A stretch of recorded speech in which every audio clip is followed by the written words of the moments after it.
옳은 것을 고르는 문제네요.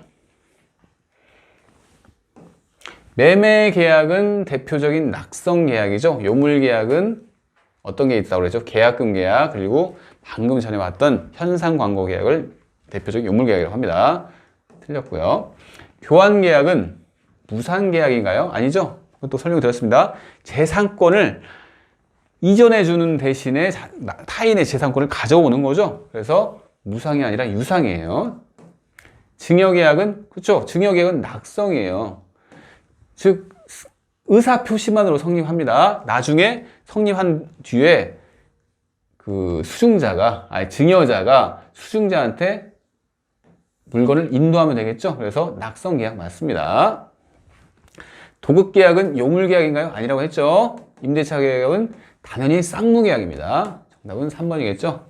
그러니까 이렇게 계약의 유형 이런 문제들은 제 생각에는 뭐 이걸 막 달달 외우는 게 아니고 상식선에서 해결을 딱 하고 여러분들이 정리를 해 두셔야 하는 것은 뭐 이런 거죠. 현상 광고 계약.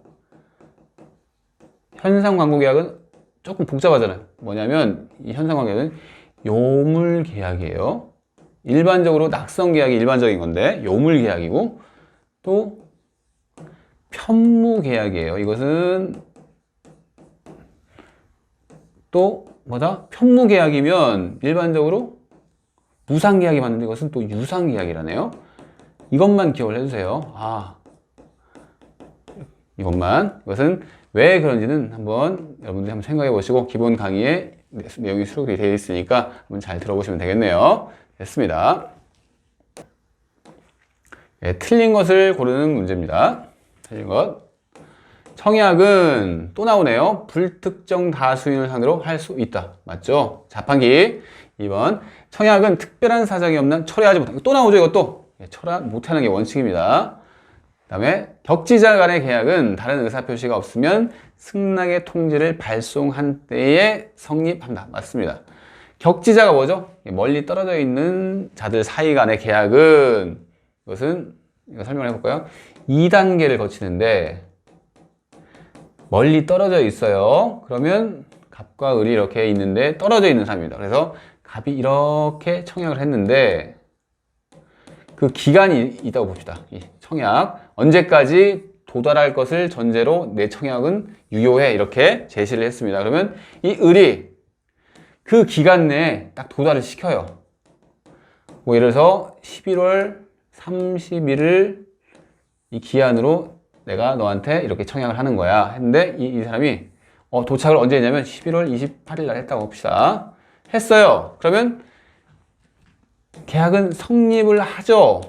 근데 언제 성립한다고요? 2단계. 성립할 것을 전제로 2단계가 들어가는데 뭐죠?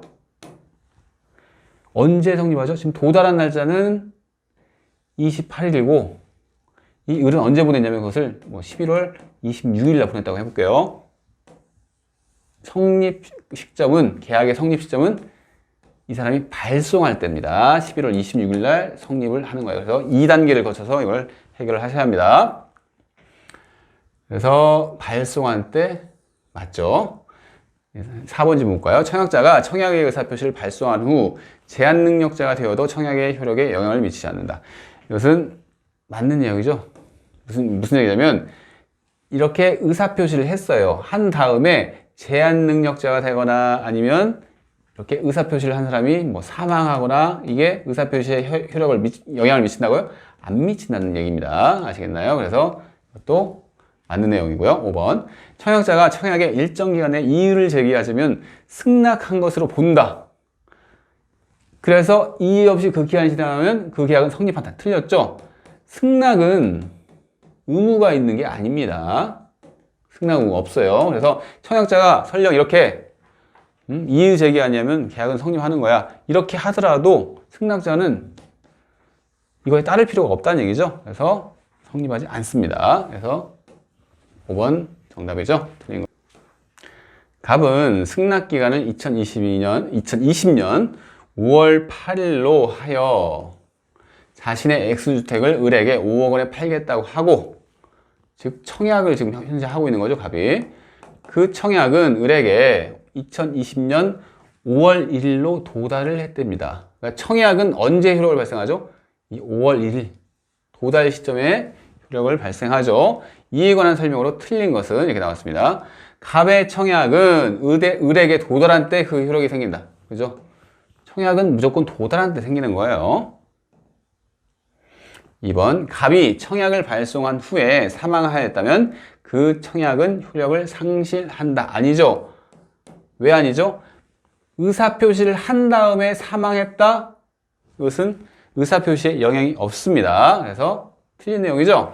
3번 볼까요? 갑이 을에게 2020년 5월 8일까지 이의가 없으면 승낙한 것으로 본다. 꼭 표시를 했어요. 을이 그 기간까지 이의하지 않더라도 계약은 성립하지 않는다. 맞죠? 왜 맞죠? 승낙 의무가 있다고요? 없죠. 그래서 이 사람이 가만히 있었어요. 을이 가만히 있었어요. 가만히 있다고 하더라도 계약이 체결되는 거 아닙니다. 맞고요. 그 다음에 4번 볼까요? 을이 2020년 5월 15일 날 승낙을 했답니다. 승낙을 언제까지 도달을 시켜야죠? 5월 8일까지 승낙 기간이 정해져 있죠. 근데 뭐라고요? 5월 15일 날 승낙을 했대요. 그러면 계약은 성립 안 하는 거죠? 그렇죠. 갑은 을이 새로운 청약을 한 것으로 보고 이를 승낙함으로써 계약을 성립시켰다. 이건 맞죠? 계약은 현재 체결이 안 됐어요. 즉, 이 갑이 청약을 한 것은 효력이 없어요. 왜 없죠? 승낙을 5월 15일 날 했기 때문에 효력을 발생 안 한 겁니다. 그런데 이런 경우에 이렇게 새로운 청약을 한 것을 본다. 이런 조문이 있다는 거 아시죠?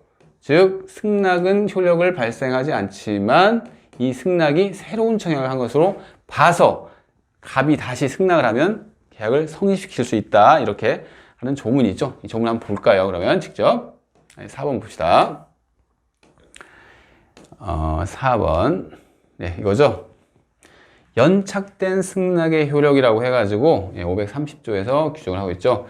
연착된 승낙. 지금 5월 15일 날은 벌써 계약을 성립할 수 있는 기간이 아니죠. 그래서 승낙이 늦게 도착했어요. 그러면 청약자가 그 승낙에 대해서 이것은 승낙은 더 이상 안 된 거고 이 승낙을 대신 그 상대방의 청약으로 봐서 원래 청약자가 이것을 승낙함으로써 계약을 성립시킬 수 있다는 내용입니다. 아시겠죠? 다시 문제로 가볼게요.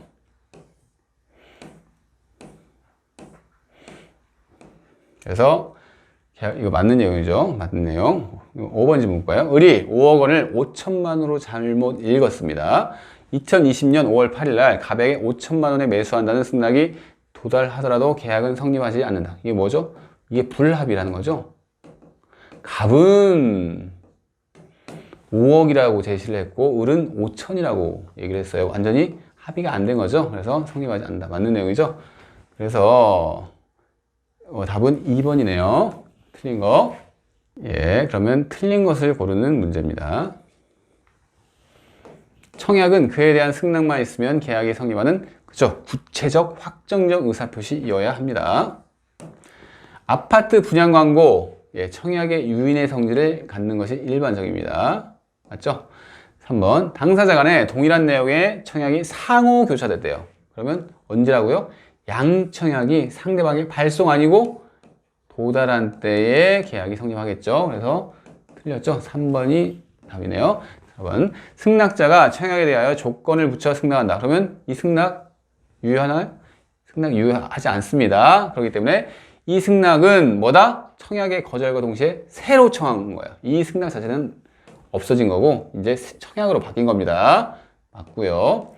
5번 청약자가 미리 정한 기간 내에 이의를 하지 아니하면 승낙한 것으로 본다는 뜻을 청약 시 표시하였더라도 뭐라고요? 구속 안 하는 게 맞죠? 즉 계약이 성립하지 않는다는 얘기입니다. 답은 3번